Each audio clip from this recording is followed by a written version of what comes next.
এমন ৫টা আর্থিক নিয়মের কথা জানলে কেমন হয় যা মেনে চললে সত্যিকারের সম্পদ তৈরি করা সম্ভব? এমন এক আর্থিক সাফল্য যা হয়তো পরিবারে আগে কেউ কখনো দেখেনি। চলুন আজ আমরা সেই গোপন সূত্রগুলিই জেনে নিই। আচ্ছা, এমনটা কি কখনো মনে হয়েছে যে আয় তো বাড়ছে কিন্তু সেই অনুপাতে ঠিক ধনী হওয়া যাচ্ছে না? প্রতি মাসে মাইনে বাড়ছে কিন্তু বছর শেষে যখন সঞ্চয়ের খাতাটা দেখা হয় তখন মনে হয় সেটা যেন প্রায় ফাঁকাই রয়ে গেছে। এই সমস্যাটা কিন্তু আমাদের অনেকেরই। আসলে এর আসল রহস্যটা কিন্তু মাসিক আয়ের মধ্যে লুকিয়ে নেই, বরং সম্পদকে আমরা কিভাবে দেখছি বা কিভাবে মাপছি তার মধ্যেই আসল ব্যাপারটা লুকিয়ে আছে। আমাদের চিন্তাভাবনাতেই একটা বড়সড় বদল আনা খুব দরকার। তো এই আলোচনাতে আমরা ৫টা মূল নিয়ম নিয়ে কথা বলবো। আমরা প্রথমে দেখব সম্পদের আসল পরিমাপ কি, তারপর নেটওয়ার্থের ধারণা, খরচ নিয়ন্ত্রণ এবং টাকাকে কাজে লাগানোর কৌশল জানব, আর একদম শেষে দেখব কিভাবে এই যাত্রাটা শুরু করা যায়। তাহলে চলুন একদম প্রথম এবং সবচেয়ে জরুরি ধাপটা দিয়েই শুরু করা যাক, সম্পদের আসল পরিমাপ। এর মানে হলো মাসিক মাইনের হিসেবের বাইরে গিয়ে একটু বড় করে চিন্তা করা। দেখুন, বেশিরভাগ মানুষই তাদের মাসিক আয়ের ওপর মনোযোগ দেয়, মানে মাসে কত টাকা হাতে আসছে। কিন্তু যারা সত্যিই সম্পদ তৈরি করে তারা মনোযোগ দেয় তাদের নেটওয়ার্থের ওপর। মাসিক আয় হয়তো আমাদের খরচ চালায়, কিন্তু নেটওয়ার্থ আমাদের ভবিষ্যৎ তৈরি করে। আর ঠিক এখানেই আসছে আমাদের প্রথম নিয়ম, নেটওয়ার্থের হিসেবে চিন্তা করা। এটাই হলো আর্থিক সাফল্যের আসল ভিত্তি।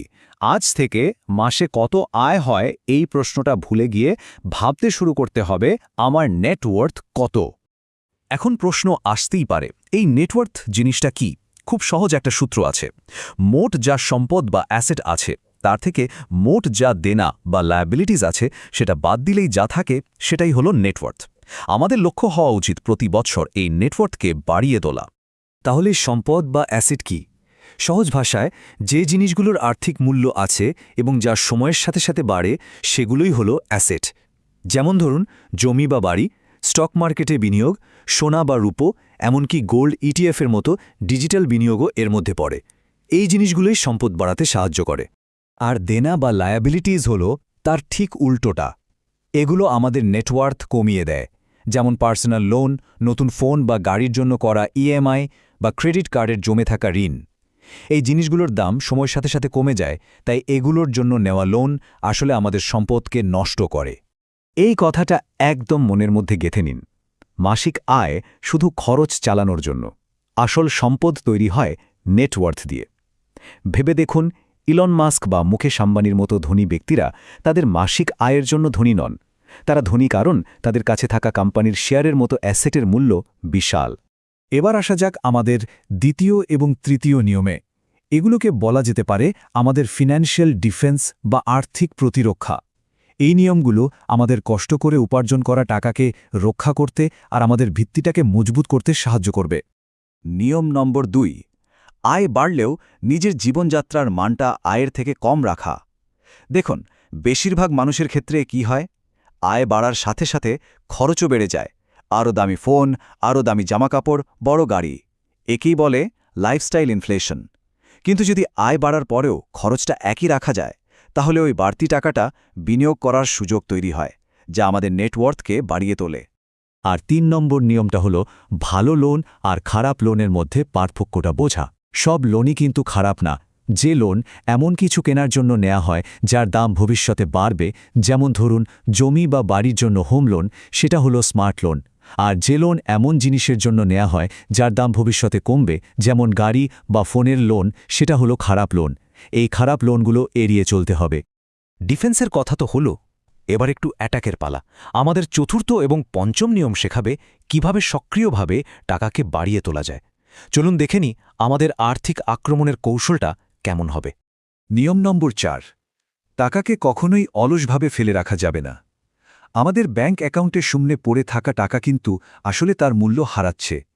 ধনী ব্যক্তিরা তাদের টাকাকে সবসময় কাজে লাগিয়ে রাখে, হয় ব্যবসায়, না হলে বিনিয়োগে। কেন বলুন তো? কারণ ইনফ্লেশন বা মুদ্রাস্ফীতি নামের একটা জিনিস আছে। এটাকে বলতে পারেন টাকার উপর মরিচা পড়ার মতো একটা ব্যাপার। সময়ের সাথে সাথে এটা আমাদের টাকার কেনার ক্ষমতা কমিয়ে দেয়।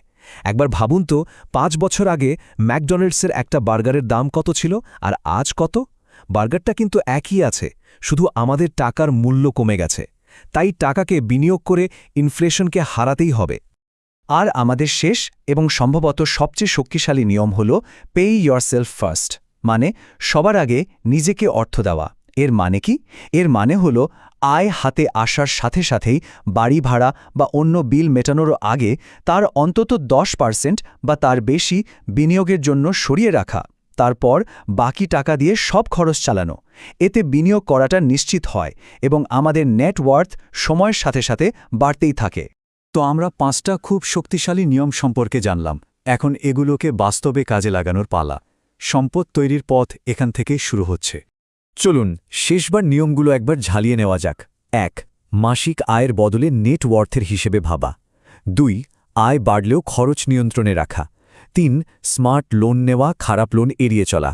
4. টাকাকে অলস ফেলে না রেখে বিনিয়োগ করা। এবং 5. সবার আগে নিজের জন্য বিনিয়োগ করা। এখন আসল প্রশ্ন হল, এই 5টি নিয়মের মধ্যে কোনটি হতে চলেছে নতুন আর্থিক পথে চলার প্রথম পদক্ষেপ? এই যাত্রাটা আজই শুরু হোক।